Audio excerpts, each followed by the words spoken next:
আর যেহেতু আমি দ্বিতীয় শ্রেণীর ক্লাসের দায়িত্বশীল বা ক্যাপ্টেন ছিলাম, তাই আমি ভাবি আমি গিয়ে একবার দেখে আসি যে আমাদের ক্লাস ম্যাম আসতেছে না কেন। আমিও আমার সাথে আমার একটা ক্লাসমেট, আমরা দুইজন মিলে শিক্ষকের শ্রেণীকক্ষে যাই। গিয়ে আমরা দুই পিচ্ছি আমাদের ম্যামকে কোথাও খুঁজে পাই নাই। আর ক্লাসে ফেরত আসার সময় আমার পিচ্ছি মাথায় একটা বিরাট প্র্যাঙ্কের বুদ্ধি আসে। প্র্যাঙ্ক কি তখন এটাও জানতাম না, কিন্তু তখন মনে হইতেছিল ওই ছাগলামিটা করলে আমার ছোট্ট আত্মা অনেক খুশি হবে। আমরা দুইটা ক্লাসে যাই, গিয়ে আমি বলি, আমাদের ম্যাম মনে হয় না আজকে স্কুলে আসছে। যেহেতু ম্যাম নাই, ম্যামের ক্লাস শেষ হওয়ার পর মনে হয় আমাদের ছুটি হয়ে যেতে পারে।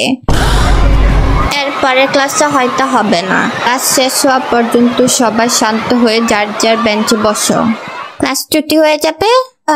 আচ্ছা, সবাই শান্ত হয়ে আমরা বেঞ্চে বসি।